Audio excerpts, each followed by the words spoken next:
अस्सलाम वालेकुम ग्रेड 5। मैं हूं आपकी सोशल स्टडीज़ की teacher Saba and we are discussing chapter number 14 जो कि है द स्ट्रगल ऑफ इंडिपेंडेंस के बारे में। उसमें आज हम बेसिकली सिर्फ डिस्कस करेंगे कि अल्लामा इकबाल का क्या कंट्रीब्यूशन था in gaining independence from Muslims. तो आए चल के उनके कंट्रीब्यूशन को अंडरस्टैंड करें। Just like in the previous lecture हमने बात की सर सैयद अहमद खान के बारे में, उनकी कॉन्ट्रीब्यूशंस के बारे में। अब जो दूसरे लीडर हैं जो बहुत ज़्यादा अहम थे पूरी इंडिपेंडेंस मूवमेंट के लिए, he was Allama Iqbal and today we will be talking about him. So let's start learning about Allama Iqbal. He was born in Sialkot, Punjab. The first thing is कि when was he born? He was born in 1877. He was born in Sialkot, Punjab, जो कि पाकिस्तान का ही शहर है जिससे आप ज़्यादातर लोग फेमिलियर होंगे, ठीक है। तो he wasn't born in the Indian side. वो कहाँ पैदा हुए थे? वो सियालकोट पंजाब में पैदा हुए थे। Allama is a title meaning great scholar. अब बहुत ज़्यादा लोगों को लगता है कि इनका नाम ही अलामा इकबाल है, but that's not true. What's the truth कि जो अलामा है बेसिकली वो उनका टाइटल है और उस टाइटल का मकसद होता है ग्रेट स्कॉलर। तो ग्रेट स्कॉलर थे क्योंकि वो बहुत ज़्यादा पढ़े लिखे थे, बहुत अच्छे स्कॉलर थे, इस वजह से उनको टाइटल मिल गया था Allama Iqbal. And everybody has always called him that. तो उनको मोहम्मद इकबाल जो उनका एक्चुअल नाम था उससे लोग उतना नहीं पहचानते जितना कि अलामा इकबाल से पहचानते हैं। He was a brilliant student and he studied literature at Cambridge University, United Kingdom. तो वो बहुत ज़्यादा ब्रिलियंट थे, उनको पढ़ाई का बहुत शौक भी था और वो पढ़ाई में बहुत अच्छे भी थे। And where did he study from?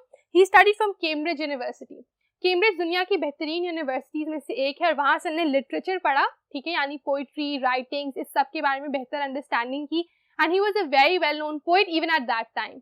आगे चल के इनको फर्दर अंडरस्टैंड करते हैं। कैम्ब्रिज में लिटरेचर पढ़ने के बावजूद उनका पढ़ाई के लिए जो क्वेस्ट था वो खत्म नहीं हुआ और भी बहुत ज़्यादा फोकस किया तालीम हासिल करने पे और चीज़ों को अंडरस्टैंड करने पे।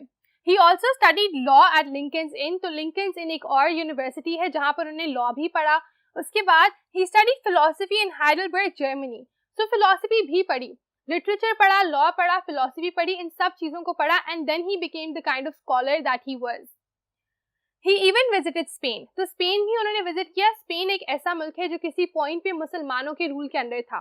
तो जब वो स्पेन गए वो बहुत ज़्यादा इंस्पायर हुए। उन्होंने देखा कि मुसलमानों की अभी तक वहाँ पर आर्किटेक्चर, मॉन्यूमेंट्स पड़े हुए थे और उन्होंने सोचा कि मुसलमान जो है उनका कितना ज़्यादा रिच बैकग्राउंड है, वो कितने स्ट्रॉन्ग लोग थे, उनका कल्चर कितना खूबसूरत था और इससे वो बहुत ज़्यादा इंस्पायर हुए। He was very inspired by the Mosque of Cordoba since he was a poet। तो वो एक पोइट थे और जब वो वहाँ गए उन्हें मॉस्क ऑफ कर्दबा जो कि मुसलमानों ने ही वहाँ पर बनाई है उसको देखकर भी वो बहुत ज़्यादा इम्प्रेस हुए और उन्हें सोचा कि मुसलमान जो हैं वो कितने काबिल हैं और उनके जो पिछले लीडर्स थे उनके अंदर कितनी ज़्यादा स्ट्रेंथ थी। तो सबसे रिलेटेड उन्होंने शायरी और ज़्यादा ज़ोरों शोर से लिखना शुरू कर दी और उसमें उन्होंने बात की बहुत ज़्यादा मुसलमानों की प्रीवियस हिस्ट्री के बारे में और मुसलमानों को याद दिलाने की कोशिश की कि उनके जो लीडर्स थे वो सब कितने स्ट्रॉन्ग लोग थे, वो कितने ज़्यादा मोटिवेटेड लोग थे और आज के मुसलमानों को नहीं भूलना चाहिए कि उनके एंसेस्टर्स कौन हैं और उन्हीं की तरह एक्ट करना चाहिए, उन्हीं की तरह बेहतर से बेहतर बनने की कोशिश करनी चाहिए। He lived in Lahore 1908 onwards। तो 1908 के बाद वो लाहौर में रहना शुरू हो गए। तो सियालकोट में पैदा हुए, यूके गए तालीम हासिल करने के लिए, फिर जर्मनी गए, स्पेन का भी टूर किया, लेकिन इवेंचुअली आकर सेटल कहाँ पर हुए? लाहौर में।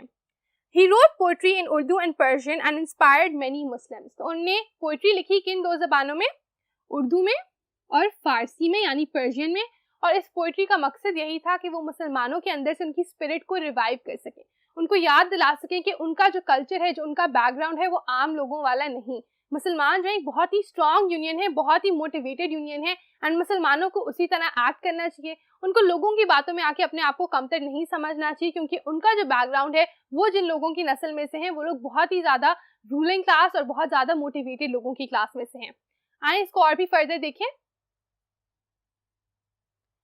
After this, after he started writing poetry to motivate Muslims, फिर क्या हुआ? In January 1923, he was knighted for his literary achievements। तो उन्होंने काफ़ी ज़्यादा जब अचीवमेंट्स कर ली, अवार्ड जीते, तो उनको ब्रिटिश ने नाइट किया 1923 में। And like we have discussed, knight करने का मकसद ये है कि उनको अवार्ड दिया, उनको सेंटर ऑफ एक्नॉलेजमेंट दिया क्योंकि उनकी जो अचीवमेंट्स थी वो बहुत ज़्यादा एडमायरेबल थी, बहुत ज़्यादा काबिल फ़ख्र थी। आगे देखें। He was then called sir Mohammad Iqbal. तो जो सर उनके साथ लगता है, जो ब्रिटिश उनको सर रेफर करते हैं, वो इसलिए करते हैं because he was knighted by the British. He made Islam a living religion for many by reviving its spirit. उनने इस्लाम को फिर से, उसकी स्पिरिट को फिर से जिंदा किया। जो इंडियन मुस्लिम्स थे, जो यूथ थी वहाँ की, उनको याद कराया कि उनकी एक्चुअल बीइंग क्या है, उनके एंसेस्टर्स कौन है, उन लोगों का नेचर क्या है। और इस तरह से इस्लाम की पुरानी यादों को दोबारा से जिंदा करके उन लोगों को बहुत ज़्यादा मोटिवेट किया। In 1930, he proposed the idea of a separate state. As we discussed, 1930 में उनका इलाहाबाद एड्रेस हुआ, उसमें उन्होंने तकरीर की और उस तकरीर में उन्होंने मेंशन किया कि मुसलमानों की एक अलग स्टेट होनी चाहिए। और ये वो फर्स्ट बंदे थे जिन्होंने ओपनली आकर मुसलमानों को आइडिया दिया, and that's why Pakistan is called his dream. Pakistan को उनका ख्वाब कहा जाता है और उनके ख्वाब की ताबीर बेसिकली हम कह सकते हैं पाकिस्तान की फॉर्मेशन को। और इसके बारे में उन्होंने सबसे पहले बात की 1930 में अपने इलाहाबाद एड्रेस में। He died in 1938 on April 21st. 21 अप्रैल को उनकी डेथ हो गई 1938 में, which was again 9 years before independence। तो पाकिस्तान को इंडिपेंडेंस उनकी डेथ के बाद मिली, लेकिन फिर भी पाकिस्तान की इंडिपेंडेंस में उनका जो कंट्रीब्यूशन है, उनकी जो एफर्ट है, वो बहुत ज़्यादा है और उसको हम इग्नोर नहीं कर सकते। He is buried in the shadow of Badshahi mosque. तो वो कहाँ दफनाए गए? बादशाही मॉस्क के पास उनकी कब्र है और वहाँ पर वो दफनाए गए। इससे भी आपको अंदाज़ा होगा कि उनकी इंपॉर्टेंस कितनी है मुसलमानों के लिए, पाकिस्तान के लिए। And that's why he was recognised, he was celebrated, और उनकी आज तक लोगों को उनका नाम भी याद है। और जब भी पाकिस्तान की फॉर्मेशन की बात होती है तो उनको भी क्रेडिट दिया जाता है। इस लेक्चर का मकसद यही था कि आप अंडरस्टैंड कर सकें अल्लामा इकबाल की कॉन्ट्रीब्यूशंस को, वो कौन थे, वो कहाँ पढ़े, उन्होंने मुसलमानों को किस तरह से एनकरेज किया एक नया स्टेट बनाने में, और उनके उसमें क्या रोल था, वो सब आपने अंडरस्टैंड कर लिया। अगले लेक्चर में हमने डिस्कस करना है सबसे मेन लीडर जो थे इस पूरी मूवमेंट के, which was कायदे आज़म मोहम्मद अली जिन्ना, उनके बारे में। With that, I will be taking my leave for now. Inshallah, see you in the next lecture with the next topic. Until then, take care of yourselves. Allah Hafiz.